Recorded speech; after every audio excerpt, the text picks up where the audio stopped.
નમસ્કાર મિત્રો, આજના લાઈવ કાર્યક્રમમાં આપ સૌનું સ્વાગત છે. આજનો આપણો વિષય છે કે શા માટે કોળી, ઓબીસી, એસસી, એસટી સમાજના દરેક વ્યક્તિએ રાજકારણમાં રસ લેવો જોઈએ.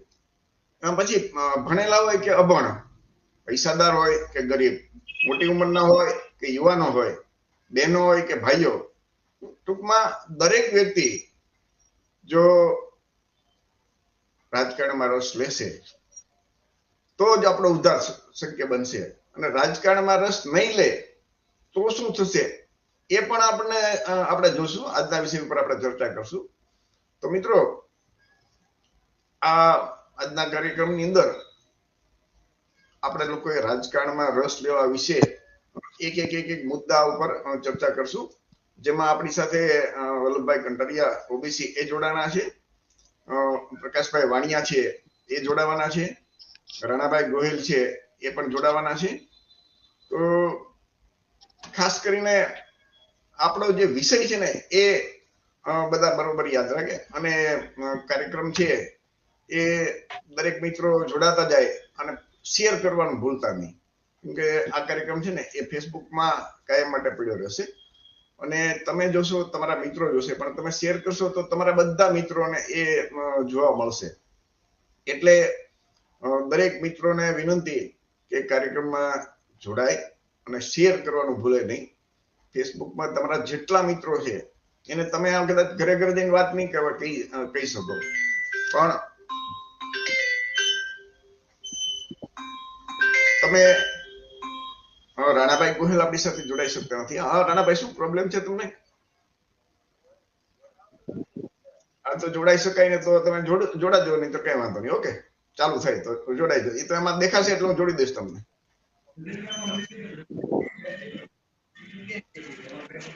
તો આપણી સાથે કેબી બાબરિયા પણ જોડાઈ ગયા છે. તો મુખ્ય જે આપણો વિષય છે એ વિષયને આપણે ખાસ સમજવાનો છે કે આપણે અત્યાર સુધી રસ લીધો છે દરેક વ્યક્તિએ. જો રસ લીધો હોત તો આપણી પરિસ્થિતિ શું હોત, અને રસ નથી લીધો તો શું હોત, એ બાબતની આપણે સૌ ચિંતન કરીએ, મનન કરીએ, ચર્ચા કરીએ. અને એનાથી આપણે એ પણ વિચારીએ કે ભાઈ આપણા સમાજનો વિકાસ કરવો હોય તો આપણે શું કરીએ તો વિકાસ થાય. તો દાખલા તરીકે દેશની અંદર શાસન કોનું છે? 15% વાળાનું કે 85% વાળાનું? એ તમે બધા વિચારો. આપણે સૌ વિચારીએ કે ભાઈ બ્રાહ્મણ, ક્ષત્રિય, વાણિયા છે એનું શાસન છે કે આપણે જે શુદ્રવર્ણમાં આવતા 85% છે, ઓબીસી, એસસી, એસટી, કોળી, એમનું શાસન છે? 85% વાળા પાસે વધારે છે. તો શાસન કોની પાસે છે? તો આપણે જોઈએ તો આખા દેશની અંદર, ચાહે સંસદમાં હોય કે વિધાનસભામાં હોય, એટલે કે રાજ્ય સરકારમાં હોય કે કેન્દ્ર સરકારનું, તો સત્તા તો છે એ હંમેશા લગભગ તમે જોવો ને તો એ સવર્ણો પાસે જ રહી છે. તો ડોક્ટર બાબા સાહેબ આંબેડકરે જે મતનો અધિકાર છે એ તો બધાને એક સરખો આપ્યો હતો કે ભાઈ સવર્ણોને મતની કિંમત 10 ગણી વધારે અને આપણા ઓબીસી, એસટી કે કોળી સમાજના મતની કિંમત ઓછી, એવું તો નહોતું. બધાના મતની કિંમત સરખી છે. આ દેશની અંદર આપણી પાસે જો કોઈ સંપત્તિ અથવા તો જે કઈ હોય ને તો એ ફક્ત ને ફક્ત મત છે. કે આપણા મતની કિંમત કોળી, ઓબીસી, એસટી કોઈ પણ વ્યક્તિની એની કિંમત, અને દેશના રાષ્ટ્રપતિ હોય કે દેશના વડાપ્રધાન હોય કે દેશના કોઈ પણ મુખ્યમંત્રી હોય, બધાના મતની કિંમત એક સરખી છે. તો આ મતની કિંમત તો એક સરખી છે, તો આપણી પાસે મત વધારે છે છતાં આપણે શાસક નથી બની શકતા. ડોક્ટર બાબા સાહેબ આંબેડકરનું એક વિધાન છે, વાક્ય છે કે આપણી જે કોળી, ઓબીસી, એસટી સમાજની દરેક વ્યક્તિ રાજનીતિમાં જો ભાગ નહીં લે ને તો ખોટા માણસો આપણા ઉપર શાસન કરશે.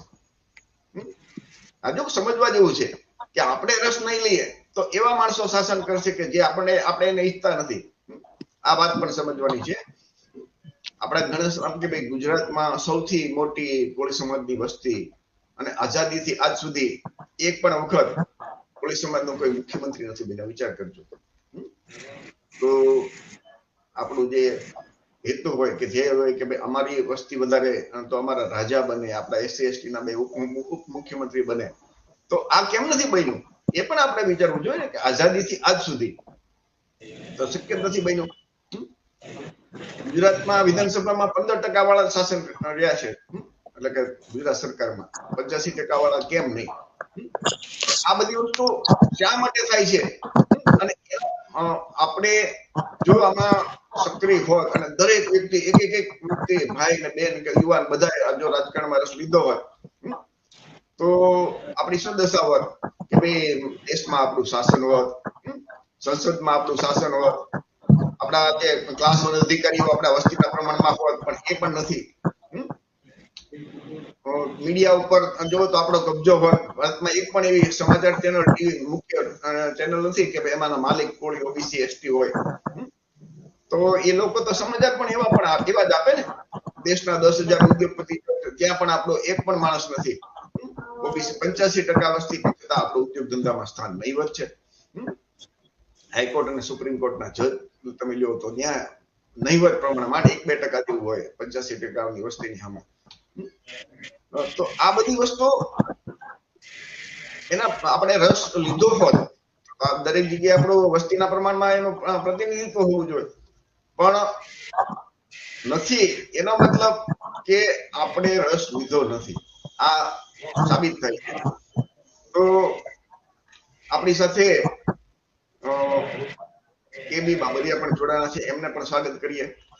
તો બાબરિયા સાહેબ, શા માટે કોળી OBC SC ST દરેક સમાજની દરેક વ્યક્તિ પછી એમ કે ભાઈ રાજકારણમાં રસ હોય એ જ નહીં, દરેક ખેતી કરતા હોય, મજૂરી કરતા હોય, તો કમસે કમ એ તો રાજકારણમાં રસ તો લેવો જ જોઈએ. વિદ્યાર્થી હોય, શિક્ષિત બેરોજગાર હોય, તો દરેકે આમાં ભાગ લેવો જોઈએ. તો હું KB બાબરિયા સાહેબને વિનંતી કરું કે આજના વિષય પર પોતાની વાત જણાવે કે શા માટે દરેક વ્યક્તિએ રસ લેવો જોઈએ. KB બાબરિયા. જીવનભાઈ, રાજનીતિમાં તમામ લોકોએ રસ લેવો જોઈએ, એ તમારી વાત સાથે હું 100% સંમત છું. પરંતુ જે શાસકો જે છે એ કપટી છે અને વર્ષોથી કપટથી રાજ કરતા આવ્યા છે. મીડિયા ઉપર એ લોકોનો કબજો છે, એટલે રાજનીતિ જે છે એનો કુપ્રચાર કરવામાં આવે છે કે રાજકારણ ગંદુ છે, રાજકારણ ગંદુ છે. આવી રીતે રાજનીતિ પ્રત્યે જે છે એ સમાજના પ્રતિષ્ઠિત લોકો જે છે એ રાજનીતિથી દૂર ભાગે, એ માટે એ લોકો એક વ્યવસ્થિત ષડયંત્રના ભાગરૂપે રાજનીતિ ખરાબ છે, રાજનીતિ ખરાબ છે, રાજકારણ ખરાબ છે, રાજકારણીયા ખરાબ હોય આવી ભાષાનો પ્રયોગ કરી અને પ્રિન્ટ મીડિયા અને જે ટીવી મીડિયા એની અંદર એ લોકોનો એક સતત કાયમ પ્રચાર હોય છે.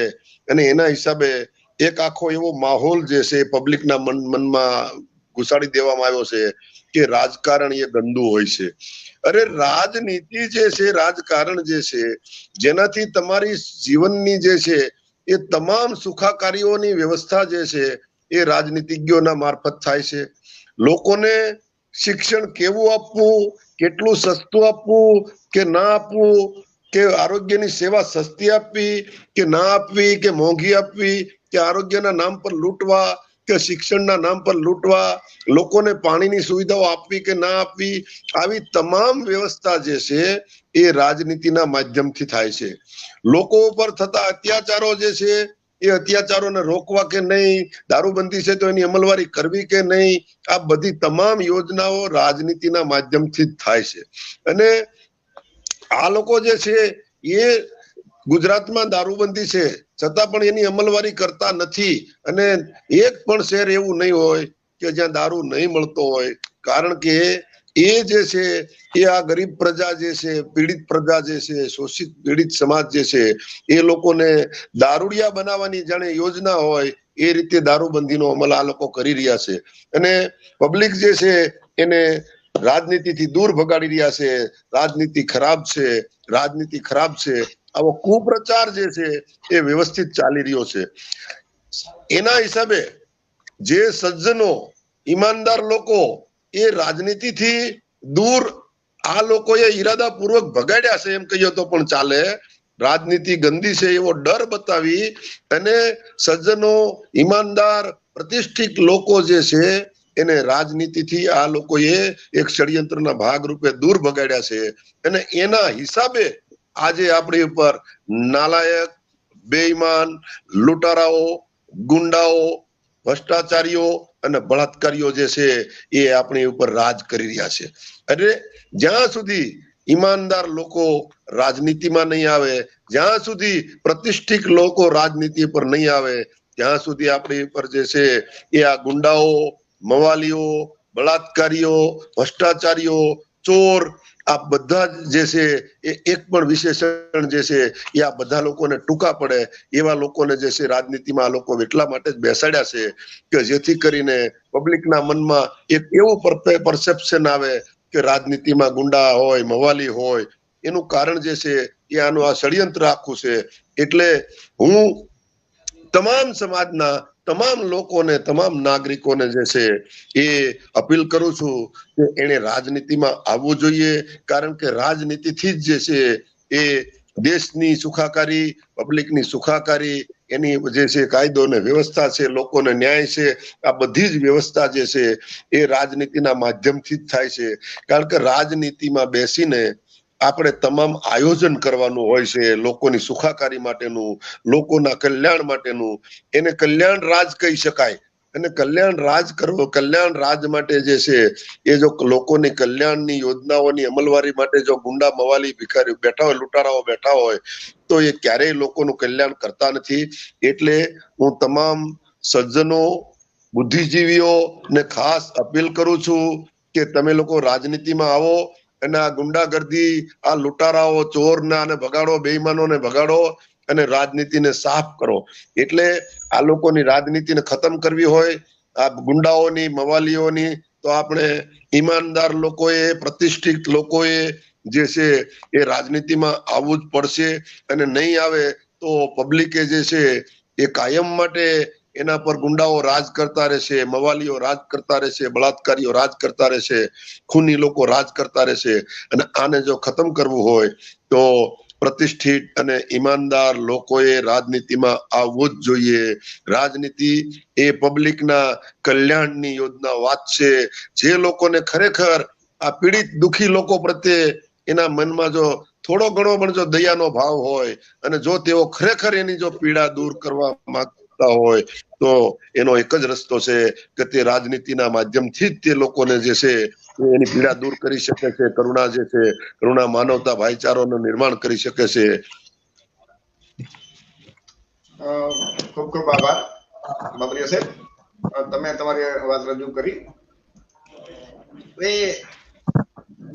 આપણો જે ઇતિહાસ જોઈએ તો આઝાદી છે, મતનો અધિકાર છે આપણી પાસે, એસસી, એસટી, ઓબીસી પાસે, કોળી સમાજ પાસે, છતાં શાસન 15% વાળાનું છે.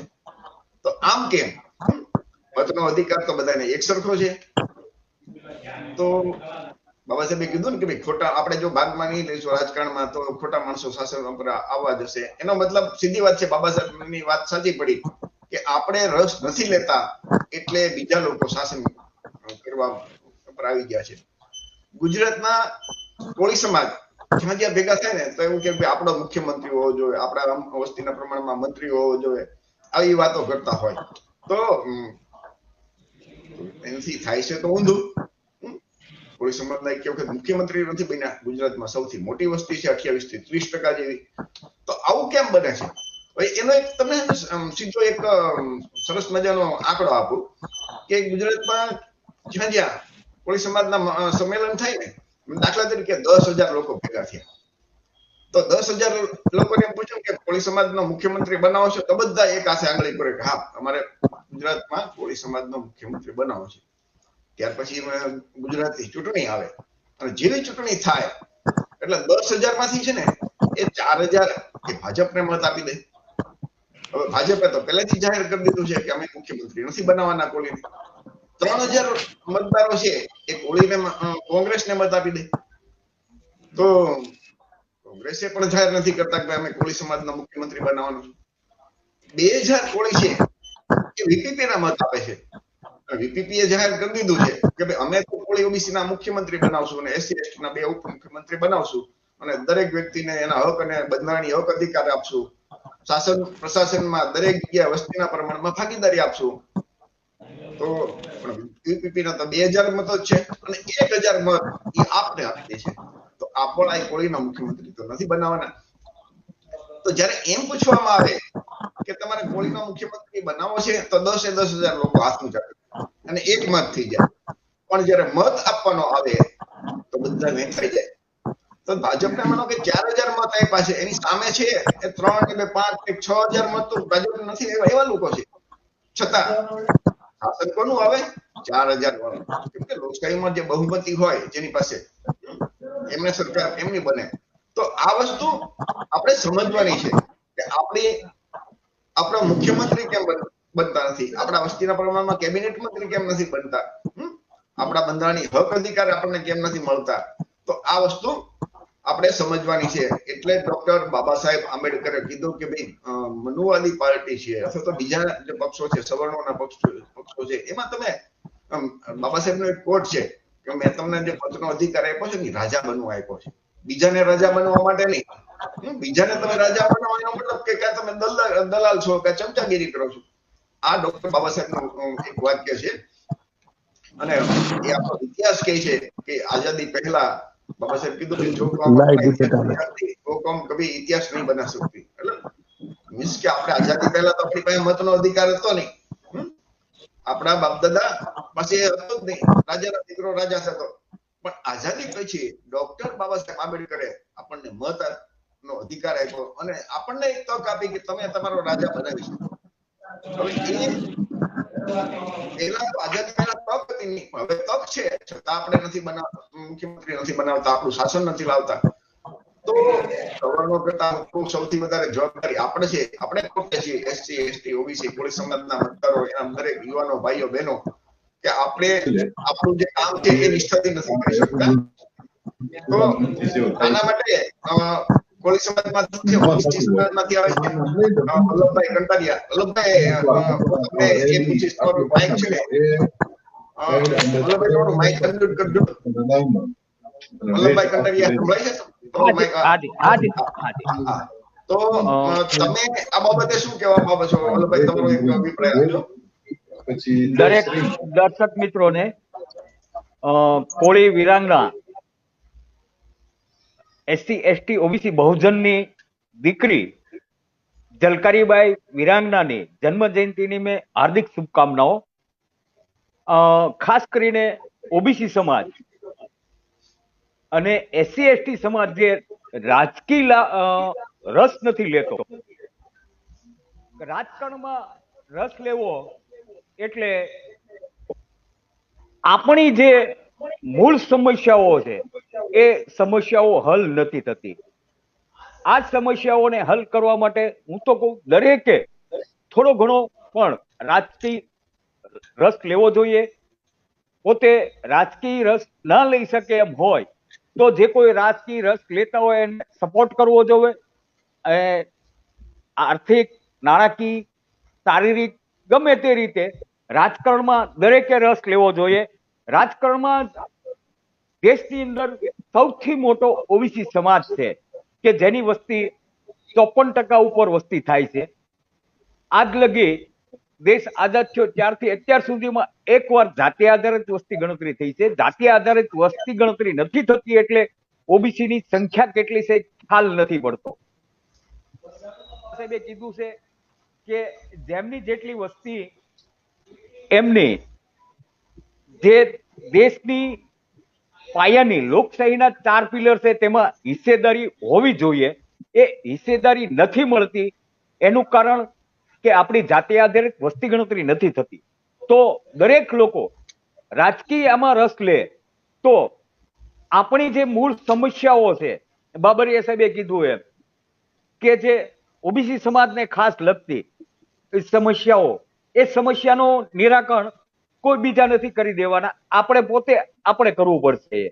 તો આપણે એમાં રાજકીય રસ લઈએ તો આઝાદીથી અત્યાર સુધી મંડળ કમિશનના 2 રિપોર્ટ આવી ગયા, અમલ નથી થયો. જાતિ આધારિત વસ્તી ગણતરી નથી થતી, જાતિ આધારિત વસ્તી ગણતરી નથી થતી, એટલે લોકશાહીના ચારે પિલરમાં આપણને પ્રતિનિધિત્વ નથી મળતું. અને બાબા સાહેબે અનામત નથી, એ પ્રતિનિધિત્વ આપ્યું છે, એ કોઈ ભીખ નથી. આપણો હક આપ્યો છે, એ આપણો હક આપણે હાંસલ નથી કરી શકતા, કારણ કે આપણો અવાજ ઉઠાવવા વાળા કોઈ આપણા ચૂંટાઈને જતા નથી. એનું કારણ એ છે કે આપણે રસ નથી લેતા, અને જે રસ લે છે તે સવર્ણોની પાર્ટીના ગુલામો છે. ક્યાંય બોલી નથી શકતા, બોલે તો એમની ટિકિટ કપાઈ જવાની તેમને બીક રહે છે, કે હાંસિયામાં ધકેલી દેવાની બીક રહે છે, પોતાની કારકિર્દી ખતમ થવાની બીક રહે છે. એટલે સમાજનો ઉપયોગ કરી અને પોતાની ખુરશી ટકાવી રાખે છે, અને ઉપર 3.5% વાળાની 15% વાળાની વાહવાહી કરે છે. જો ખરા માણસો, સાચા માણસો રાજકીય રસ લે તો જે ખરાબ લોકો છે એ આપોઆપ આ ગંદકી ગુલામો છે જે સમાજને ગુમરાહ કર્યા છે, આપોઆપ બહાર ધકેલાઈ જાય. એને કારણે હંમેશા ભણેલ ગણેલ અને સત્યવાદી જે નિષ્ઠાવાન લોકો છે, શીલવાન લોકો છે, એ લોકોએ રાજકારણમાં હું તો કહું છું કોઈને કોઈ પણ રીતે રસ લેવો જોઈએ. માત્ર ને માત્ર મતાધિકારનો ઉપયોગ કરી અને કે ભાઈ ચલો આપણે આપણા સમાજના છે એમને મત દઈ દીધો, ના, ખાલી મત દેવાથી કોઈ સમસ્યા હલ નથી થવાની. આ સમસ્યા હલ કરવી હોય તો આપણે પોતે એમાં કૂદવું પડશે. પાણીમાં બહાર ઉભા રહીને આપણે નદી કાંઠે જોઈએ તો કઈ તરવાની મજા ન લઈ શકીએ. તરવું હોય તો આપણે એમાં કૂદકો મારવો જ પડે, અને દરેકે આમાં કૂદકો મારવો જોવે. રાજકારણમાં રસ લેવાથી મેં કીધું એમ, એક તો જાતિ આધારિત વસ્તી ગણતરી થાય તો ઓબીસી ની કેટલી વસ્તી છે ખબર પડે. ઈ જાતિ આધારિત વસ્તી ઉપર દરેક નિગમોને એમની ગ્રાન્ટ ફળવાતી હોય છે, વિકાસ નિગમો બોર્ડ હોય છે, એમાં આપણને પૂરતી ગ્રાન્ટ મળે. બીજું, યુનિવર્સિટીઓમાં ચાન્સલર ને વાઇસ ચાન્સલર ની નિમણૂક પણ રાજકીય દ્વારા થતી હોય છે. તમે આખી યુનિવર્સિટીના મેન કરતા હરતા બની શકો જો રાજકારણમાં હોય તો. એમની કોઈ ચૂંટણી નથી થતી, કોઈ પણ જાતનું નહીં. રાજકીય લોકો એનું સિલેક્શન કરે છે અને મોકલે છે. રાષ્ટ્રપતિ, રાજ્યસભાના સાંસદો આપણો અવાજ ઉઠાવીએ કે એવાને આપણે ચૂંટીને મોકલી શકીએ. જો આપણી બહુમતી હોય, આપણા ચૂંટાયેલા નેતાઓ ગયા હોય તો એ આપણને રાષ્ટ્રપતિ સુધી ચૂંટવાનો અધિકાર મળે છે. આ અધિકારનો આપણે ઉપયોગ રાજકારણમાં રસ નહીં લેવાને કારણે ગુમાવી રહ્યા છીએ. તો જેટલું બને એટલું વધુમાં વધુ લોકોએ કોઈને કોઈ પણ રીતે રાજકારણમાં રસ લેવો જોઈએ. અને જે પણ સમાજનું ભલું ઈચ્છતા હોય તો તમે પૈસા દઈને છૂટી જાવ છો, એમાં સમાજનું ભલું નથી થતું. એમાં સમાજ ભિખારી બને છે, પાંગળો બને છે, આળસુ બને છે. પણ આવી રીતે તમે સમાજમાં રસ લ્યો અને સમાજને બેરોજગારી મળે, કોઈને કામ મળે, કોઈ સારા પદ ઉપર નોકરી મળે તો તમે રાજકારણમાં હોય તો એ અપાવી શકશો. એટલે દરેક લોકોને મારી નમ્ર વિનંતી છે કે દરેકે રાજકારણમાં રસ લેવો જોઈએ, અને રસ લઈને આપણા જે પ્રતિનિધિત્વ હોય કે જે આપણો અવાજ ઉપર પહોંચાડી શકે, આપણી જે સમસ્યાઓ છે એનું નિરાકરણ લાવી શકે, એવા લોકોને ચૂંટવા જોવે. નહીં કે આ 15% વાળાના ગુલામ બને અને આંગળી ઊંચી કરે, એવા લોકો નહીં. સારા અને નિષ્ઠાવાન શીલવાન લોકોને રાજકારણમાં ચૂંટવા જોઈએ. વિશેષ નહીં કહેતા આપ સૌને વિરંગના ઝલકારીબાઈની જન્મ જયંતિની હાર્દિક શુભકામનાઓ. મિત્રો, ખૂબ ખૂબ આભાર વલ્લભભાઈ. ગઈકાલે આપણે જે કોળી વિરાંગના ઝલકારીબાઈના જન્મદિવસ આજે છે એ નિમિત્તે એક લાઈવ કાર્યક્રમ રાખ્યો હતો. એટલે જે વલ્લભભાઈની વાત બરોબર છે કે ભાઈ આજે ઝલકારીબાઈના જન્મદિવસ નિમિત્તે બધાને શુભકામનાઓ.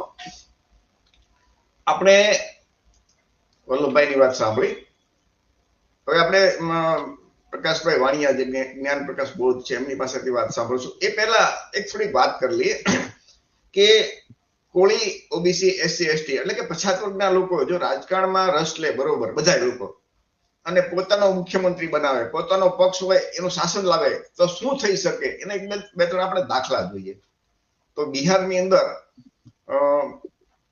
લાલુ પ્રસાદ યાદવ, નીતિશ કુમાર અને લાલુ પ્રસાદ યાદવના દીકરા તેજસ્વી તો એ નીતિશ કુમાર અને તેજસ્વી બંને ભેગા થયા, ઓબીસી જ છે, અને પોતાનું શાસન લાવ્યા. તો એમણે જાહેરાત કરી કે અમારી સત્તા આવશે ને તો અમે જાતિ આધારિત વસ્તી કરશું બિહારમાં, જાતિ આધારિત વસ્તી ગણતરી કરશું, અને જાતિ આધારિત વસ્તી ગણતરી થશે તો એમાં જેટલી જેની વસ્તી હશે એને શાસન પ્રશાસનમાં ભાગીદારી આપશું.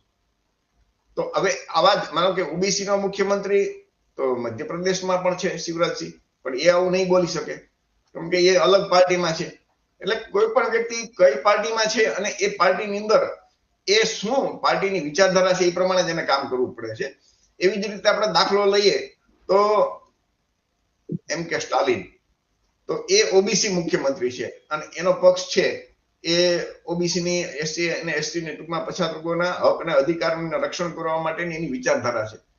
તો મેડિકલમાં જે ઓલ ઇન્ડિયા કોટા હતો નીટ, એમાં કોઈને આરક્ષણ નહોતું મળતું, પણ એ એમ કે સ્ટાલિનના પ્રયત્નથી એમને આરક્ષણ અપાયું. સુપ્રીમ કોર્ટમાં એ લડાઈ લડ્યા અને એની જીત થઈ. એવી રીતે જે હમણાં ઈડબ્લ્યુએસ ઉપર સુપ્રીમ કોર્ટનો ચુકાદો આવ્યો ને, તો એમાં પણ સ્ટાલિને કીધું કે આ છે ને એ દુર્ભાગ્યપૂર્ણ ચુકાદો છે, ખરેખર બંધારણમાં આવી કોઈ વ્યવસ્થા જ નથી. અને એટલે એમણે છે ને એને કીધું ભાઈ એ પુનર્વિચાર યાચિકા પણ પોતે દાખલ કરવાના છે, એવો આપણે એમના સમાચાર પત્રો પરથી જાણવા મળે છે. એવી રીતે ઝારખંડ છે, ત્યાંના આદિવાસી મુખ્યમંત્રી છે હેમંત સોરેન.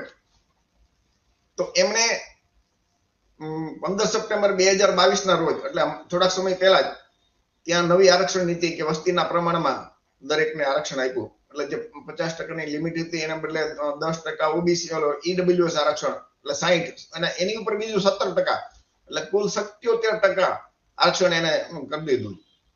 તો એ આપણા પછાત વર્ગના મુખ્યમંત્રી છે તો આવા નિર્ણય લઈ શકે.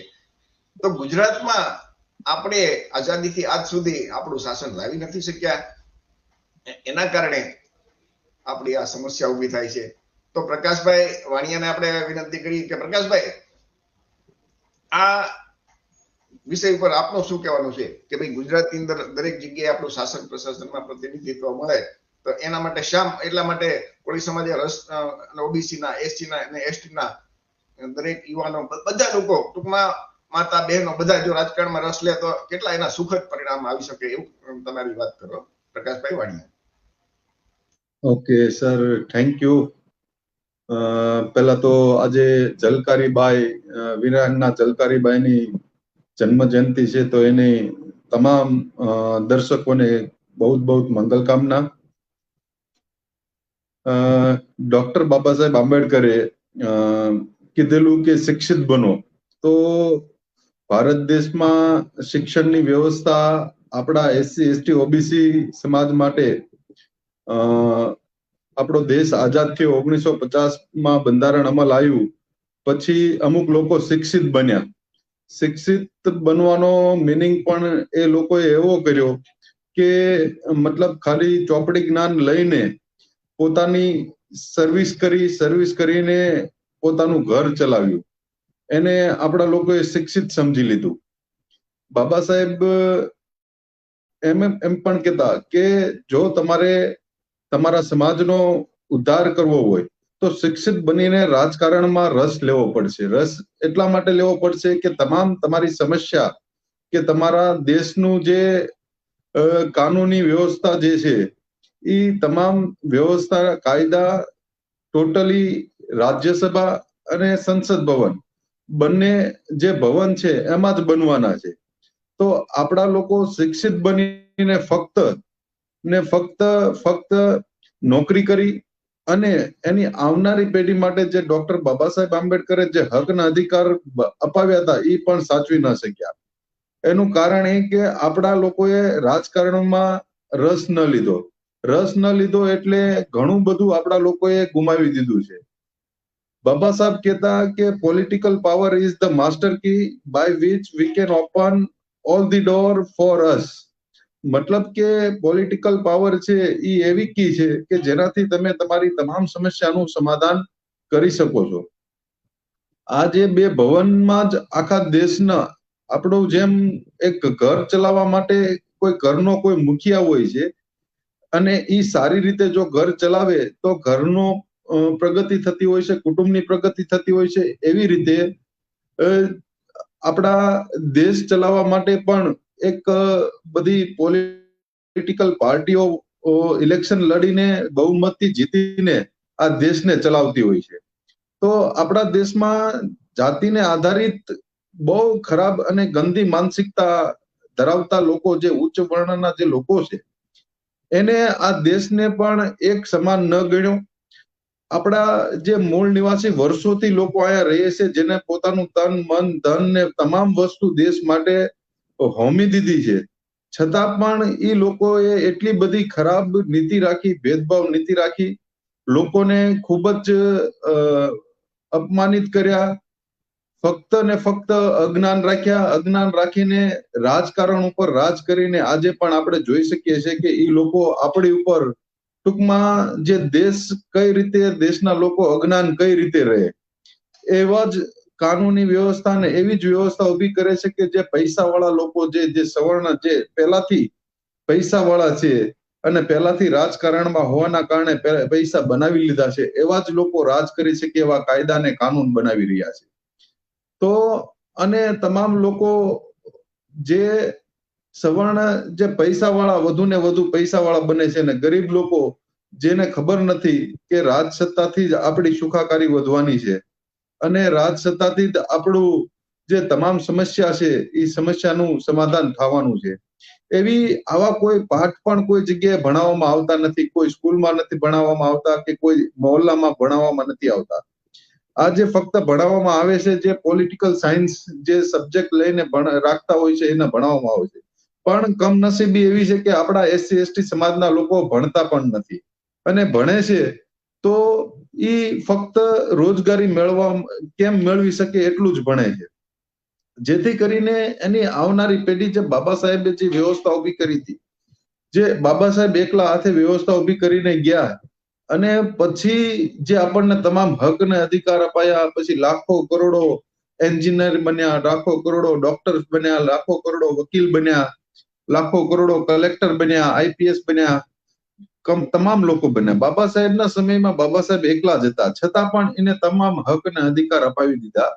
તમામ લોકોને, SC ST OBC ને સમાજના લોકોને હક ના અધિકાર અપાવીને તમામ લોકોના સુખાકારી દરવાજા ખોલી દીધા, ફક્ત ને ફક્ત કેમ કે બાબા સાહેબ રાજકારણમાં પણ નિપુણ બન્યા, રાજકારણમાં પણ તેમને સર્વશ્રેષ્ઠ ડિગ્રીઓ પ્રાપ્ત કરીને રાજકારણમાં એમને પોતાના હકના અધિકાર માટે તમામ જે ઈ સમયમાં પણ જે સવર્ણએ જે ભેદભાવ નીતિ રાખી હતી કે ડોક્ટર બાબા સાહેબને બંધારણ કમિટીના ચેરમેન બનાવ્યા, અને તમામ લોકો બંધારણ કમિટીમાંથી સવર્ણ સમાજમાં હટી ગયા અને ડોક્ટર બાબા સાહેબ આંબેડકર ઉપર જ એકલો ભારણ મૂક્યું, અને દરેક કાનૂન પાસ કરવામાં પણ ડોક્ટર બાબા સાહેબ આંબેડકરને એવી પણ સમસ્યા આવતી હતી કે વસ્તીના આધારે ગણતરીને OBC ને આરક્ષણ આપવાની વાત હતી, ત્યારે બાબા સાહેબ આંબેડકર, મહિલાઓને આરક્ષણ આપવાની વાત હતી ત્યારે પણ બાબા સાહેબ આંબેડકરને રાજીનામું આપવું પડ્યું, એવી પણ સમસ્યા ઉભી કરતા. તો કહેવાનો મિનિંગ એવો થાય છે કે આ તમામ વસ્તુ, હકના અધિકાર મળ્યા એ ફક્ત ને ફક્ત આપણને રાજસત્તામાંથી મળે છે, સંસદ ભવનના રાજ્યસભામાંથી મળે છે. તો નાનામાં નાના વ્યક્તિ, જે ગરીબ વ્યક્તિ છે, જેની સમસ્યા મતલબ ભણવાથી લઈને, પૈસા કમાવાથી લઈને, એના છોકરાને આગળ વધારવાથી તમામ વસ્તુ લઈને તમામ જગ્યાએ તેના સુખાકારીના દરવાજા ફક્ત ને ફક્ત રાજસત્તામાં અને રાજકારણમાં જ સમાયેલા છે. તો તમામ લોકોએ, નાનામાં નાના વ્યક્તિએ પહેલા તો રાજકારણ એકચ્યુઅલી શું છે, રાજકારણથી શું થવું જોઈએ, રાજકારણથી શું થાય છે, એ સમજવું પડશે. કેમ કે ડોક્ટર બાબા સાહેબ આંબેડકરે એ સમયમાં એક આચાર્ય રાજ કૃપલાણી નામનો જે બ્રાહ્મણ હતો, એ બ્રાહ્મણે પણ ડોક્ટર બાબા સાહેબ આંબેડકર જે આપણા તમામ લોકોને હકના અધિકાર અપાવીને બહાર નીકળ્યા, મતનો અધિકાર અપાયો, તો ત્યારે પણ બાબા સાહેબ આંબેડકર ખુશ હતા, અને ખુશ થતા તો આચાર્ય રાજ કૃપલાણી એમ કહે છે કે આંબેડકર આપ ઇતના ખુશ ક્યું હો? એટલે બાબા સાહેબ એમ કહે છે કે આજે હું એટલા માટે ખુશ છું કે મેં મારા સમાજને મતનો અધિકાર અપાયો છે. તો એ સમયમાં પણ આચાર્ય રાજ કૃપલાણી એમ કહે છે કે તારો સમાજ શોષિત છે, પીડિત છે, ગરીબ છે, લાચાર છે, એથી અમે તારા સમાજના મત પૈસાથી ખરીદીને પણ તમારી ઉપર રાજ કરીશું. તો આજે પણ ઈ સમયમાં 75 વર્ષ પહેલાના 75, 70, 80 વર્ષ પહેલાના જે શબ્દો આજે પણ ઈ કાયમ માટે બરકરાર રહ્યા છે કે આપણો જે ગરીબ સમાજ જે લાચાર છે, જે સ્વાભિમાન શું છે એ સમજી નથી શકતો, તો એ સ્વાભિમાન પણ સમજવું પડશે. આ લોકો આગળ પૈસા છે, લોકોએ બેંકોની લૂંટ, બેંકો અઢળક લૂંટી લીધી છે, કેમ કે પહેલાથી રાજ સત્તામાં રહ્યા છે. એટલે તમામ સમસ્યા ઊભી કરી છે પૈસાના માધ્યમથી. આપણા લોકોને એક નાના માણસને ચૂંટણી લડવી હોય તો એ પણ લડી નથી શકતો. બાકી બાબા સાહેબે તો એવી વ્યવસ્થા કરી કે કોઈ નાનામાં નાનો વ્યક્તિ હોય એ પણ ચૂંટણી લડીને રાજા બની શકે એવી વ્યવસ્થા કરી. પણ અત્યારે વ્યવસ્થા એવા કાયદા ને કાનૂન એવી વ્યવસ્થા બનાવી રહ્યા છે કે નાનો વ્યક્તિ ચૂંટણી પણ ન લડી શકે, નાના વ્યક્તિને રાજકારણ શું ઈ ખબર પણ ન પડે, જેથી કરીને કાયમ માટે તે ઉચ્ચ વર્ણના સવર્ણોને પૈસાવાળા લોકો જ રાજ કરી શકે. તો બાબા સાહેબ એમ પણ કીધું કે આપણી આગળ જનબળ છે, ધનબળ નથી. તો આપણા જનબળના માધ્યમથી આપણે લોકોને રાજકારણ શું છે, રાજસત્તા શું છે એ જાગૃતિ કરીને આપણે રાજસત્તા ઉપર કબજો કરવો પડશે. તો જ આપણી સમાજની સમસ્યાનું સમાધાન કરી શકશું. તો આપણા તમામ ગરીબ SC, ST, OBC જે દબાયેલા કચડાયેલા લોકો છે તેને એક સ્વાભિમાની જીવન જીવવા માટે પણ રાજકારણમાં રસ લઈને મતલબ કે આપણે સમસ્યાનું સમાધાન કોણ કરી શકશે એવા જ નેતાઓને ચૂંટવા જોઈએ.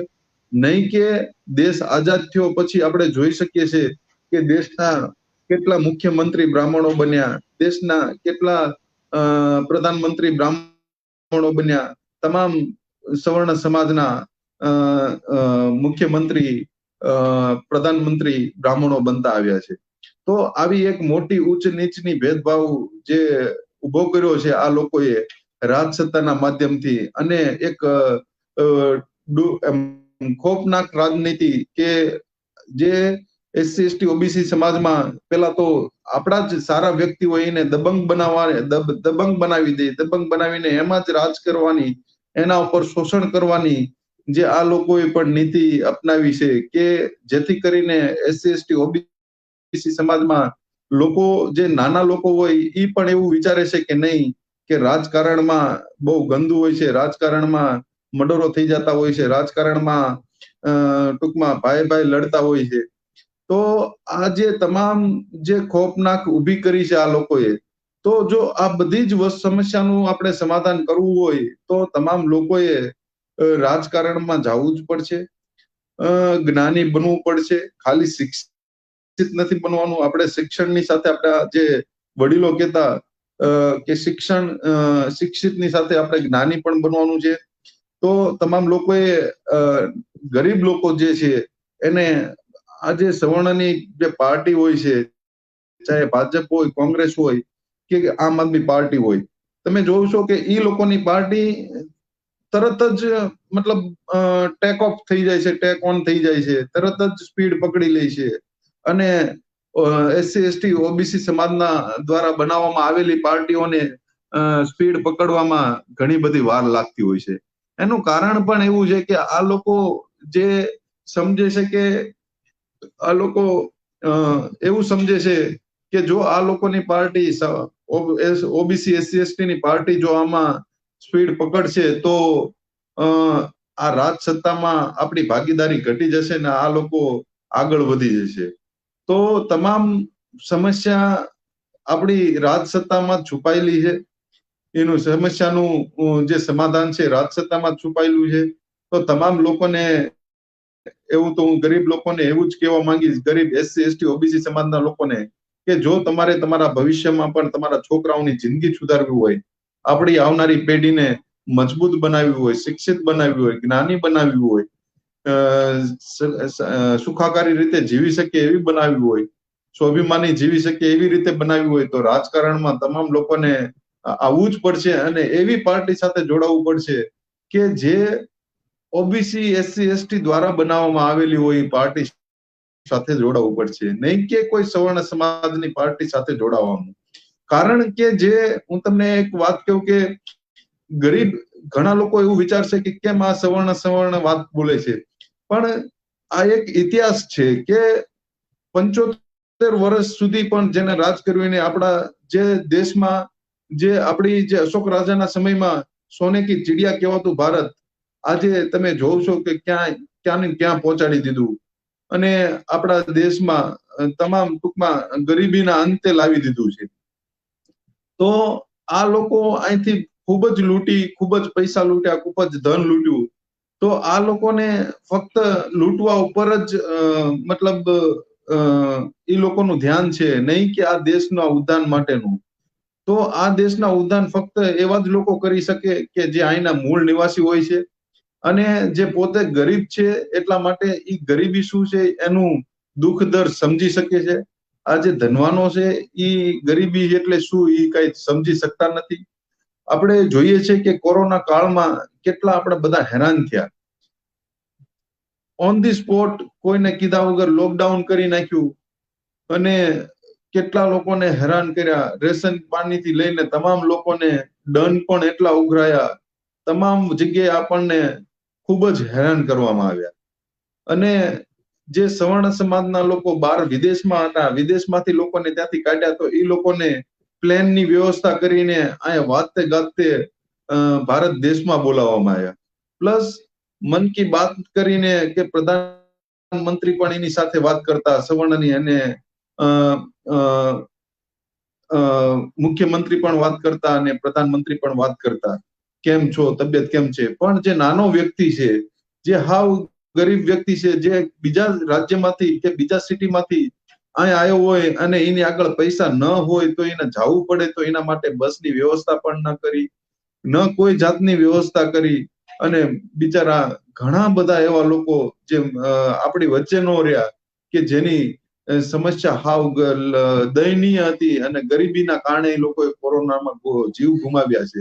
તો આનું કારણ પણ ફક્ત એ જ છે કે એ લોકોએ રાજકારણમાં રસ ન લીધો. રાજકારણમાં જો રસ લીધો હોત અને સારી એવી પાર્ટીને ચૂની હોત કે સારી એવી પાર્ટીને પ્રતિનિધિત્વ આપ્યું હોત, તો ગરીબ લોકોની જે સુખાકારીની વાત છે એના પ્રત્યે વિચારત અને એના પ્રત્યે જ ટૂંકમાં તમામ લોકોનું કલ્યાણ થઈ શકે. આપણે જોઈએ છે ઉત્તર પ્રદેશનું પણ આપણી આગળ એક્ઝામ્પલ છે, બિહારનું પણ એક્ઝામ્પલ છે.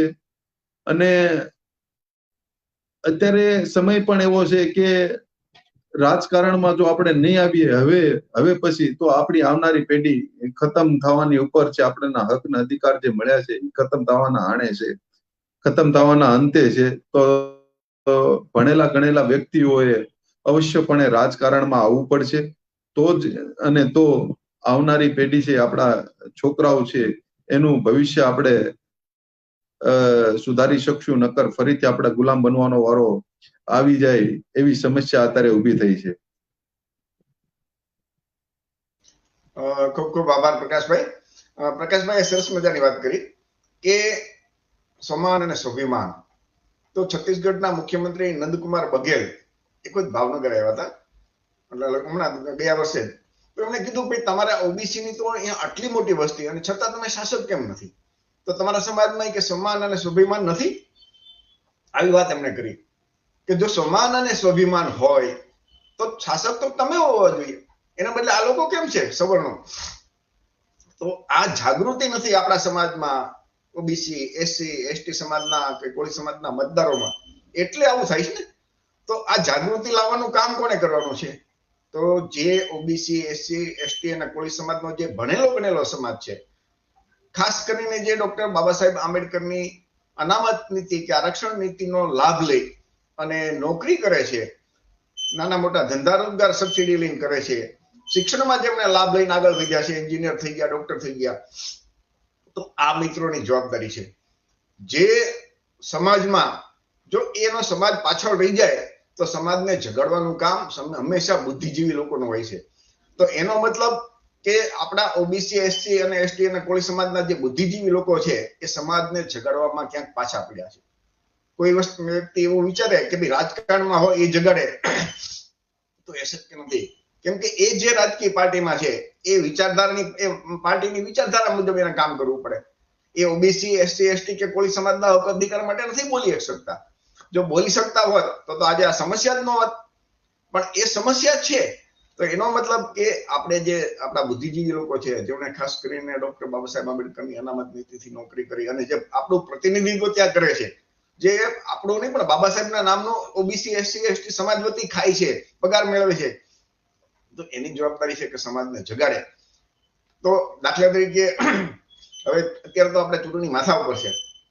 આપણો સમાજ જાગેલો છે કે સૂતેલો છે, જાગૃત છે કે નહીં, રાજકારણમાં રસ છે કે નહીં, તો તમારે એક સીધો આ એક વિચાર કરવાનો કે ચૂંટણી છે તો આપણા જે અમુક મુદ્દા છે ને, માનો તમારી પાસે 4 રાજકીય પાર્ટી આવે, ભાજપ વાળા પણ આવે, કોંગ્રેસ વાળા પણ આવે, આપ વાળા પણ આવે અને વીપીપી એટલે કે વ્યવસ્થા પરિવર્તન પાર્ટી વાળા પણ આવશે. માનો કે ચારેય પક્ષમાં ઓબીસી ના કે કોળી સમાજના ઉમેદવાર છે, માનો કે, તો તમારે એને ફક્ત એક સવાલ કરવાનો. આ જાગૃતિ માટે આ એક વાત છે કે તમારે એને સવાલ કરવાનો કે તમારો પક્ષ સત્તા ઉપર આવશે તો મંડળ પંચનો પૂરો અમલ કરવામાં આવશે? પહેલો સવાલ આ. બીજો સવાલ કે ઓબીસી ની જાતિ આધારિત વસ્તી ગણતરી કરવામાં આવશે, તમે કરશો? ત્રીજો સવાલ કે ઓબીસી ને વસ્તીના પ્રમાણમાં આરક્ષણ આપવાનો તમારો પક્ષ સંમત થશે? ચોથી વાત કે જે નવું સંસદનું ભવન બને છે ને એનું નામ ડોક્ટર બાબા સાહેબ આંબેડકર ભવન તમે રાખશો? પાંચમી વાત કે અત્યારે મોટાભાગની સરકારી નોકરીનું ખાનગીકરણ કરી નાખ્યું અને ખાનગીમાં આરક્ષણ છે નહીં, એટલે કે આપણું આરક્ષણને અનામત કરવા માટે ખતમ કરવા માટેનો આ સરકારનો બહુ વ્યવસ્થિત પ્લાનિંગ છે. તો એને એ પણ સવાલ કરવાનો કે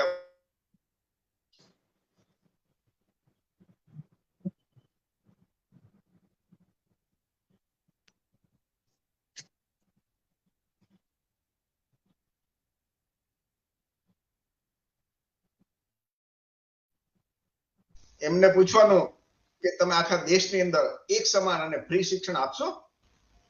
આખા દેશની અંદર એક સમાન અને ફ્રી આરોગ્ય સેવા આપશો? આવા બધા સવાલ પૂછવાના. પક્ષ કોઈ પણ હોય.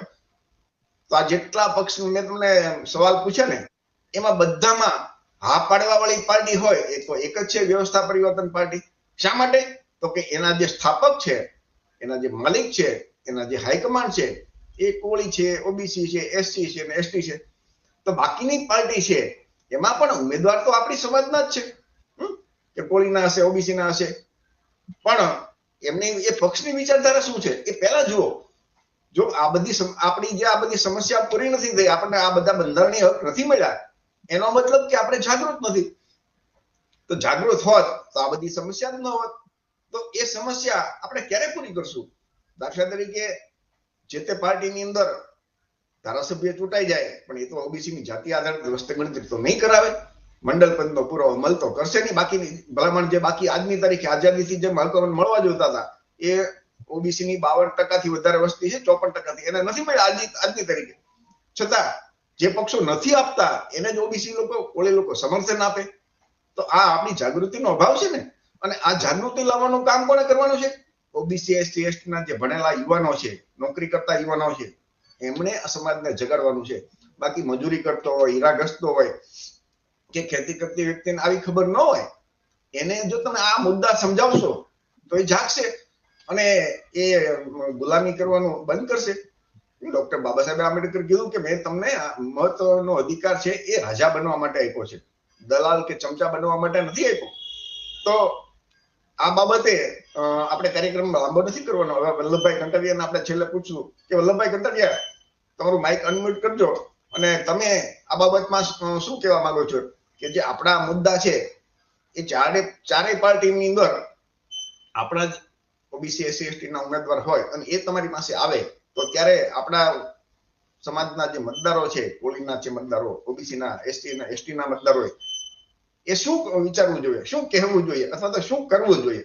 વલ્લભભાઈ કંટારિયા.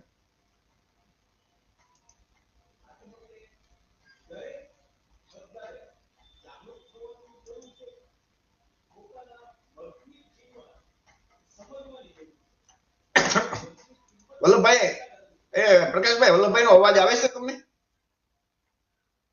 આ પ્રકાશભાઈ, વલ્લભભાઈ નો ના, અવાજ નથી આવતો. હા, વલ્લભભાઈ ના, તમારો નથી અવાજ આવતો. તમે એક કામ કરો છો ને, ઉભા રહો તો તમે અનમ્યુટ કરું છું. હાલો તો એક વખત કરીને હવે જુઓ તો બીજી વખત બોલો તો. હા, તમારો અવાજ નથી આવતો હજી. તમે નથી આવતો. એક કામ કરો, તમે છે ને બહાર નીકળી જાઓ સ્ટુડિયોમાંથી, પાછા બીજી વખત જોડાજો.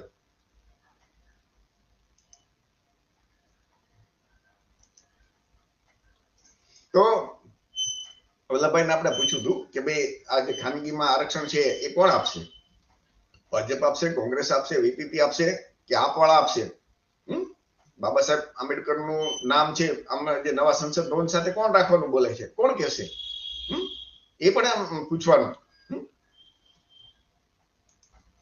પછી ઓબીસી ની જાતિ, તમારો અવાજ નથી આવતો. તો ઓબીસી ની જાતિ આધારિત વસ્તી ગણતરી કોણ કરાવશે? વલ્લભભાઈ, તમારો અવાજ નથી આવતો. મંડળ પંચનો પૂરો અમલ કોણ કરશે? તો આ મુદ્દા છે એ તમારી પાસે જો હમણાં અત્યારે ગુજરાતમાં ચૂંટણી ચાલી રહી છે તો 1 તારીખે બધા મત દેવા જવાનો છે, તો ત્યારે તમે મત દેવા જાઓ ત્યારે આ મુદ્દા એની સામે મૂકવાના કે તમે અમારા સમાજના છો, વાત સાચી છે, પણ તમે આ અમારા મુદ્દાને સોલ્વ કરશો, અમારી સમસ્યા હલ કરશો? એમ કે હા, તો એની પાસે લેખિતમાં ગેરંટી લઈ લો, અને નો કરી શકો તો તમારે રાજીનામું આપવું પડશે. આવી તમારી માંગણી મૂકો, અને એ બાકીની તર તમને એની સામે એક વિકલ્પ મળે છે કે વીપીપી છે એ એમ કહે છે કે આ બધા મુદ્દા અમે હલ કરશું. અને એ તો આપણા લોકોની પાર્ટી છે. પેલી છે એના માલિક સવર્ણો છે, સ્થાપક એના સવર્ણો છે, એના હાઈકમાન્ડ સવર્ણો છે. તો ત્યાં જે કઈ નિર્ણય લેવાશે એ સવર્ણો લેશે. તો વલ્લભભાઈ તો જોડાઈ શકે, એનો અવાજ નથી આવતો.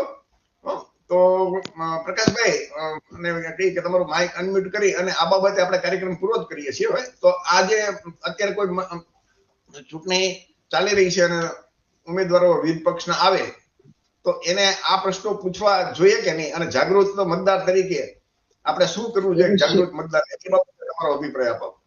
5 મિનિટ અવશ્ય પૂછવા જોઈએ. આ મુદ્દા અવશ્ય પૂછવા જોઈએ, કારણ કે આ મુદ્દા એવા છે કે જ્યારે આપણો દેશ આઝાદ થયો ત્યારે આપણને આઝાદીમાં મળેલા છે. આઝાદી સમયે આ વસ્તુ આપણને હક અધિકારમાં મળી હતી. આઝાદી મળ્યા પછી 75 વર્ષ થઈ ગયા છતાં પણ આપણને જે આ મૂળભૂત અધિકાર છે એમાં એક પણ અધિકાર આપણને અમલવારી નથી કરી. તો એમાં પણ રાજ કરવા વાળા પેલા કોંગ્રેસે રાજ કર્યું, પછી ભાજપે રાજ કર્યું, અને હવે નવી પાર્ટી આ લઈને આવ્યા છે આમ આદમી પાર્ટી. તો આ તમામ પાર્ટી સવર્ણની પાર્ટી છે.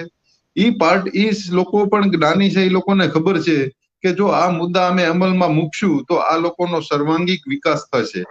એટલા માટે આ લોકો, હું તો એવું જ કેવું છું કે ચાહે જે બાબા સાહેબ પણ એક મતલબ ગરીબ પરિવારમાં જન્મ્યા હતા અને એને તમામ સમસ્યાનું જે મહેસૂસ કર્યું, ફિલિંગ કર્યું, તો એ જ એને આપણી તમામ સમસ્યા ને ટૂંકમાં સમાધાન કરાવ્યું. તો એવી જ રીતે જો આપણે પણ આપણી સમસ્યાનું સમાધાન કરવું હશે તો આપણે આપણી પાર્ટી જે આપણા ઓબીસી એસસી એસટી દ્વારા બનાવેલી જે કોઈ પાર્ટી હોય એ પાર્ટીને જ આપણે પ્રાધાન્ય આપવું પડે. એ પાર્ટીને જ આપણે ચૂનવી પડે. કેમ કે પેલા લોકો કદાચ હા પણ પાડે અને પછી પાર્ટી બનાવીને પણ જેમ મોદીજી કહેતા કે તમારા દરેક ખાતામાં 15 લાખ રૂપિયા આવશે, અને અત્યારે આપણે જોઈએ છે કે આપણા એક પણ ખાતામાં, કોઈના ખાતામાં 15 લાખ રૂપિયા આયા નથી. કાળું ધન પાછું આવશે. આપણે જોઈએ છે કે કાળું ધન પાછું લેવાની બદલે નોટબંધીના નામે આપણા કેટલા લોકો હેરાન થઈ ગયા, પરેશાન થઈ ગયા. જે આપણી આગળ નાની અમથી બચેલી મૂડી હતી એને પણ સાચવવા માટે આપણે મહિના 2-3 મહિના આપણે હેરાન થઈને લાઈનમાં મોટી કતાર લાગ્યા. તો છેવટે હેરાન થવાનું તો પછાત સમાજના લોકોને જ આવે છે.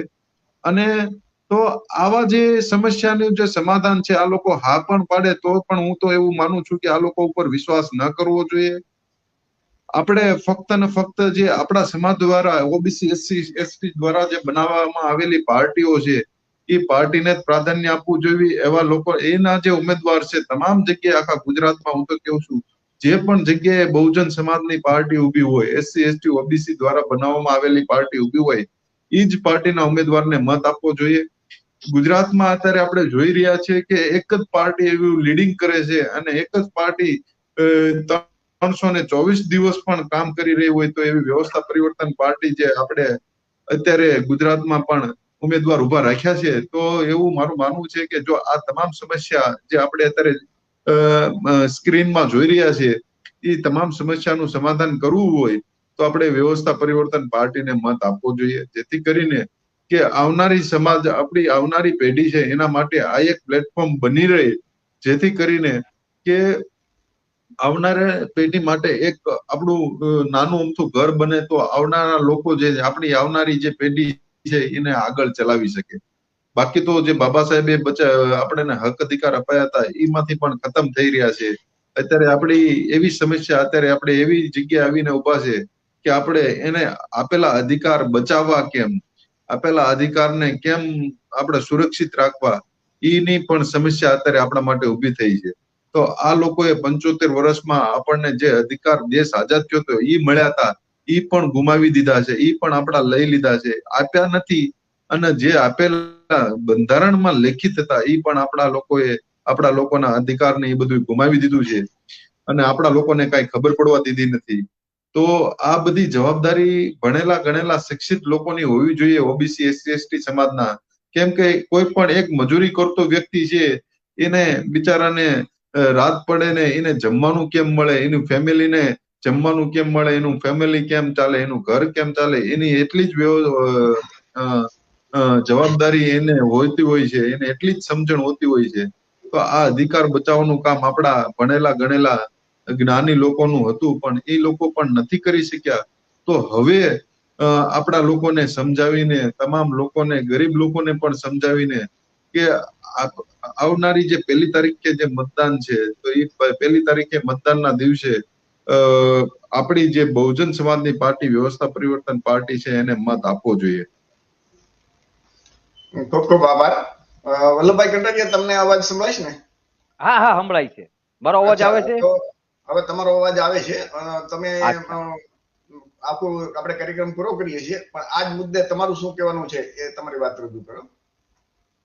આ અત્યારે હાલ ચૂંટણી મહોત્સવ ચાલી રહ્યો છે, તો દરેક મિત્રો જે ચિમનભાઈએ, પ્રકાશભાઈએ જે વાત કરી તેમ બાબા સાહેબે જે આપણને મતાધિકાર આપ્યો છે એ નહીં કે નાખી દેવા, પણ આપણે પોતે રાજા બનવા માટે આપ્યો છે. તો એ મતનો યોગ્ય જગ્યાએ યોગ્ય આપણી વાત જે ઉપર લેવલે યોગ્ય જગ્યાએ રજૂઆત કરે, એમનો નિકાલ લાવે. આપણી સમસ્યાઓનો કોણ નિકાલ લાવી શકે એવા ઉમેદવાર પસંદ કરવા જોવે. અને દેશમાં એક બાબા સાહેબ લિખિત બંધારણથી દેશ હાલે. દેશની 4 પાલિકાઓ, લોકશાહીની જે 4 પિલર છે, 4 પિલરો બંધારણીય રીતે ચાલે, તો બંધારણનો સંપૂર્ણ જ્ઞાતા હોવો જોઈએ એવા ઉમેદવાર આપણે પસંદ કરવા જોઈએ. નહીં કે પોતાના પક્ષના જે વડો આદેશ કરે અને ઘૂંટણીએ 4 પગે પડે એવા ઉમેદવારો, ગુલામ ઉમેદવારોને પસંદ નહીં કરવા જોઈએ. જે સંપૂર્ણ બંધારણના જાણકાર હોય તેવાને જો પસંદ કરીએ તો આપના વિસ્તારમાં મત માંગવા માટે જે પણ પાર્ટીના ઉમેદવારો આવે તેમને ખાલી એટલું પૂછજો કે અમારા મૂળભૂત બંધારણીય અધિકારો શું છે અને એ બંધારણીય અધિકારો અમને મેળવવા માટે, અપાવવા માટે તમે શું લડત આપી શકો. હું તમને સાચી ઠોકીને કહું છું કે ગુજરાતની અંદર એક પણ એવો ઉમેદવાર નહીં હોય કે જે બંધારણીય અધિકારો લોકોને આપેલા જાણતો હોય. હા, આપણા પક્ષ, આપણા સમાજની, બહુજન સમાજની, SC ST OBC સમાજની, કોળી સમાજની વ્યવસ્થા પરિવર્તન પાર્ટી, તેના તમામ ઉમેદવારો બંધારણીય અધિકારના જાણકાર છે, સંપૂર્ણ રીતે બંધારણને જાણકાર છે. લોકશાહીના જે 4 પિલર છે, 4 પિલરમાં કઈ રીતે કાર્ય કરવું જોવે તે અને કેમ કામ કઢાવવું બંધારણીય રીતે લોકોના સમસ્યાઓનો નિકાલ કેમ લાવવો, તેમના જ્ઞાતા છે, પોતે જાણકાર છે, તો એવા ઉમેદવારને પસંદ કરો કે જે આપણા અવાજને, આપણી સમસ્યાને વિધાનસભામાં લઈ જાય, ત્યાંથી જેમ બને એમ જલ્દી નિવેડો લાવે એવા ઉમેદવાર પસંદ કરવા જોઈએ. વ્યવસ્થા પરિવર્તન પાર્ટીના ગુજરાતના દરેક સીટ ઉપર કેન્ડિડેટ ઉભા છે, તો આ તકે ગુજરાતની જાગૃત ઓબીસી સમાજ, એસસી એસટી ને ઓબીસી સમાજના જાગૃત મતદારોને મારી નમ્ર વિનંતી કે આપના વિસ્તારમાં જે પણ ઉમેદવાર ઉભા હોય એમને પૂછજો કે અમારા બંધારણીય અધિકાર શું છે અને એ અપાવવા માટે તમે અમારા માટે શું કરી શકો. માત્ર એટલું પૂછજો, બંધારણમાં કલમ કેટલી છે, આર્ટિકલ કેટલા છે એ પણ નહીં જાણતા હોય એવા ઉમેદવારને આપણે ચૂંટીએ છીએ. તો આ તકે દરેકને મારી નમ્ર વિનંતી કે બંધારણ અધિકાર જાણતા હોય, બંધારણ સંપૂર્ણ જે જાણતા હોય એવા ઉમેદવારને પસંદ કરજો. એમના માટે એક જ વિકલ્પ છે, વ્યવસ્થા પરિવર્તન પાર્ટી, બહુજન લોકો દ્વારા ચાલતી અને બહુજન લોકોથી ચાલતી વ્યવસ્થા પરિવર્તન પાર્ટીને આપનો પવિત્ર મત આપો એવી નમ્ર વિનંતી. અસ્તુ. ખૂબ ખૂબ આભાર. તો મિત્રો, કાર્યક્રમ આપણે પૂરો કરવા જઈ રહ્યા છીએ. તો કાર્યક્રમના અંતે ફક્ત એટલું જ કહેવાનું કે ચૂંટણી ચાલે છે અને તમારી પાસે કોઈ ઉમેદવાર આવે તો તમે જોવો ને તો મંડળ પંચ તો પૂરો અમલ જે આઝાદીથી ઓબીસી ને મળતો જોઈતો એ નથી મળ્યો. મંડળ પંચની રચના એટલે કે ઓબીસી માટે પંચની રચના નહોતી થતી, એટલે ડોક્ટર બાબા સાહેબ આંબેડકરે કાયદા પ્રધાન તરીકેથી રાજીનામું આપ્યું હતું. વિચાર કરો, પોતાનું કેન્દ્ર સરકારમાં કાયદા પ્રધાન હતા અને ઓબીસી માટે જે પંચ નિમવાનું હતું એ નહોતું નિમાતું, એટલે એમાં એટલા માટે એને રાજીનામું આપ્યું હતું. અત્યારે કોઈ પાના પ્રમુખ હોય, તાલુકા પ્રમુખ હોય કે તાલુકા જિલ્લાનો સદસ્ય હોય, કોર્પોરેટર હોય કે ધારાસભ્ય હોય કે સંસદ સભ્ય હોય, ઓબીસી સમાજનો એક પણ વ્યક્તિ કોઈ રાજીનામું આપવું તૈયાર થઈ કે મંડળ પંચનો પૂરો અમલ આઝાદીથી જે આપણને હક અને અધિકાર મળવા આજની તારીખે નથી મળતા. તો આપણા પ્રતિનિધિ ત્યાં સંસદમાં કે ધારાસભામાં બેઠા એનો અર્થ શું? જે ધારાસભ્યો કે સંસદ સભ્યો મંડળ પંચનો પૂરો અમલ નથી કરાવી શકતા તો એને ચૂંટવાનો કોઈ અર્થ ખરો? તો આ વસ્તુ આપણે વિચારવાની છે કે જે લોકો આપણો અને હક અને આપણા જે બંધારણની, આ તો બંધારણમાં લખેલું છે ને, કલમ 340 કે ભાઈ એ વ્યવસ્થા છે, તો એનો તો અમલ કર્યો નથી. અને ઉપરાંતમાં જે અનામત છે, આરક્ષણ છે, એનો તો હવે ખતમ કરવાની તૈયારી કરે છે આ લોકો. તો આવા સવાલ પૂછવાના. એક સવાલ આ. બીજો સવાલ કે ઓબીસી ની જાતિ આધારિત વસ્તી ગણતરી કરશો? ભાજપે સંસદની અંદર કીધું છે એના મંત્રી, કેન્દ્રીય મંત્રીએ કે અમે નહીં કરીએ. ઓબીસી ને વસ્તીના પ્રમાણમાં આરક્ષણ આપશો? કેવું જાતિ આધારિત વસ્તી ગણતરી થાય? મને ગુજરાતમાં જાતિ આધારિત વસ્તી ગણતરી થાય તો ઓબીસી ની વસ્તી કદાચ 60% થાય, 65% થાય, તો 60% અનામત આપશો? પૂછવાનું. અત્યાર સુધી તો ઇતિહાસ બોલે કે કોંગ્રેસ ભાજપે નથી આપ્યું. એનો મતલબ અત્યાર સુધી નથી આપ્યું, હજી આપણે એની પાસે આશા રાખીએ તો ઊંટની નીચે ઓલું કૂતરું આવ્યું જતું હોય એમ કે ઊંટ છે ને એ ઊંટનો આમ લબડતો હોય, તેમ કે પડશે હું ખાઈશ ને એ જીવતો રહીશ, મજા આવશે. આ એના જેવી વાત છે. જે લોકોએ 75 વર્ષમાં આપણને અધિકાર નથી આપ્યા, આપણે હજી એની પાસેથી આશા રાખવાની? તો આપણે જાગૃત નથી એનો મતલબ એમ છે. અને છતાં જાગૃત નથી એટલા માટે કે જે આપણને હક અને અધિકાર નથી આપતા આપણે એમને ચૂંટીને મોકલીએ છીએ. તો જાગૃતિ નથી આવતી, એની પાછળનું કારણ એ જ છે કે આપણો જે ભણેલો ગણેલો સમાજ છે એ ફિલ્ડમાં નીકળતો નથી. ગામડે વિસ્તારમાં જઈ લોકોને જગાડવા માટે કે આ જાગો. પોતે તો અનામત માટે અને આરક્ષણનો લાભ લઈને નોકરી લીધી, પણ હવે પછીના છોકરાઓને કોઈ નહીં મળે. બધા એને ખાનગીમાં નોકરી કરવી પડશે. સરકારી નોકરીમાં નોકરી કરતો હોય, શિક્ષક હોય તો એને 40,000 45,000 કે 30-35 થી શરૂઆત થાય. ખાનગીમાં આજીવન 10,000 માં એને કામ કરવું પડે. આ આટલો તફાવત છે. તો આ બધી વસ્તુ પૂછવાની. આંબેડકર સંસદના નવા ભવનનું નામ આંબેડકર ભવન રાખશો? તો આ પૂછવાનું. ખાનગી ની અંદર ટોટલી જે નોકરીઓ છે ને એની 2% જેવી સરકારી, બાકી તો બધી ખાનગી છે. ખાનગી કંપનીના બધા માલિકો સવર્ણો છે. ત્યાં આરક્ષણ છે નહીં. મજૂરોમાં જ્યાં એમને કઈ ન મળતા હોય એમના કોઈ ત્યાં રાખે, તો પણ ત્યાં પણ આરક્ષણ રાખવામાં આવે. આ ક્યારે બને? કે જો આપણી સરકાર આવે તો. આ લોકો તો અત્યાર સુધીનો અનુભવ છે કે 75 વર્ષમાં એને નથી આપ્યું આરક્ષણ, અને હવે આપણે આશા રાખવી કે કેટલું